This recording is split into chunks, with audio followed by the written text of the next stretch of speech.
Bon. C'est bon, vous êtes prêts là? Oui. Ok, super. Ça va? Pas trop impressionné par Marseille? Un petit peu, mais bon, je commence un peu à avoir l'habitude. Ok, va falloir quand même un petit peu parler plus fort. D'accord, Émilie. d'accord. Merci. Donc Marseille, ça m'impressionne pas, je suis déjà venue jouer. Ah, d'accord. Plusieurs fois. C'est bon. D'accord. Bien, allez, Émilie, on va y aller pour de vrai. Je commence D'accord. avec un bonjour, ok? Alors attention, c'est parti.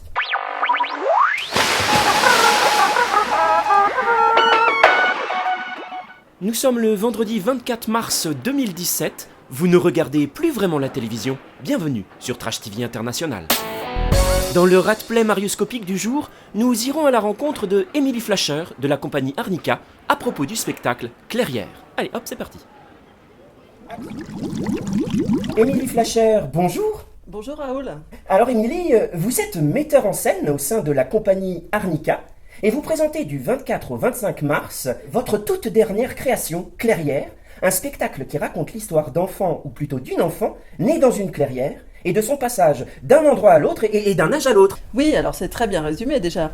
Donc Clairière, ça raconte l'histoire d'une petite ours qui naît dans la forêt et qui a à traverser la forêt pour rencontrer les autres enfants. Et pour écrire ce spectacle, je suis partie de mon histoire personnelle, d'une histoire intime, et à la fois, je me suis inspirée de contes. Parce que vous êtes née dans une clairière. Voilà, je suis née dans une clairière. Oh, ça c'est pas commun. Hein. C'est pas commun. Donc j'avais envie de partager cette expérience-là avec des enfants et puis aussi d'en faire une sorte de conte en m'inspirant des contes initiatiques, des contes qui passent d'un âge à un autre, comme ça, d'un état à un autre. Alors c'est un spectacle qui est beaucoup sur la contemplation, parce que cet enfant passe beaucoup de temps dans la nature, assis dans l'herbe, à regarder la nature. Et alors cet enfant, justement, vous avez décidé de le faire interpréter par une marionnette, je crois. Alors, il s'agit d'un spectacle de marionnettes et d'objets, voilà, qui se joue il y a une scénographie qui permet de faire apparaître, disparaître des paysages, des marionnettes, des objets, des insectes, de faire des gros plans, de changer de plan comme ça. Et donc, il y a plusieurs formes de marionnettes dans le spectacle. Tous les enfants sont représentés par des marionnettes. Et ce sont des marionnettes qui font à peu près 65, qui sont des grandes marionnettes, qui sont un petit peu plus grandes comme vous d'ailleurs, et qui sont, on peut dire, des marionnettes bunraku ou sur table. Alors des marionnettes bunraku, pour les marionnettes de Trash TV, ce sont des marionnettes qui nous viennent du Japon. Voilà. Et qui sont effectivement manipulées à plusieurs. Alors là, elles sont manipulées par combien de marionnettistes? Donc là, on a deux marionnettistes. Une représente celle qui raconte l'histoire, et l'autre représente sa copine, celle qu'elle a rencontrée dans sa traversée. Et c'est un spectacle plutôt à destination du jeune public, à partir de 7 ans. Alors c'est la première fois que je fabrique un spectacle qui s'adresse aux enfants.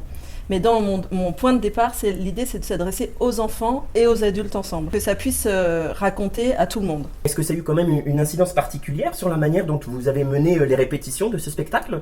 Ce rapport à l'enfance? Et ce rapport, ou plutôt cette destination à l'enfance? Oui, je pense que ça a mené vraiment le spectacle, oui, la création du spectacle, puisque c'était parler aux enfants à partir de ma propre enfance, et par délégation, on va dire, à partir de la propre enfance des comédiennes qui ont travaillé avec moi. Et alors, ce n'est pas la première fois que vous venez au théâtre Massalia, puisque vous avez déjà présenté, je crois, votre trilogie Écris-moi un mouton, il y a quelques années maintenant.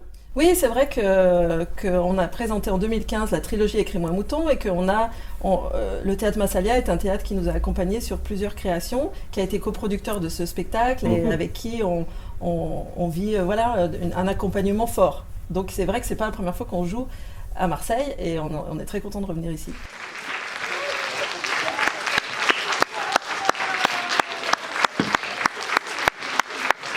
Eh bien, merci Émilie pour toutes ces précisions.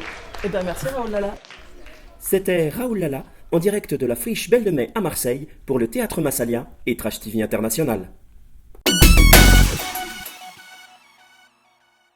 Bon bah voilà Émilie, ça s'est bien passé. J'ai un peu bafouillé. Vous avez bafouillé? Oh mais non, elle a pas bafouillé. Vous couperez. Vous en faites pas Émilie, tout va bien se passer. Des petites Oui, on vous laisse, vous fait la bise. Voilà. Bon raccord Merci, Émilie. hein. Merci pour votre gentillesse. Elle est vraiment sympa Émilie.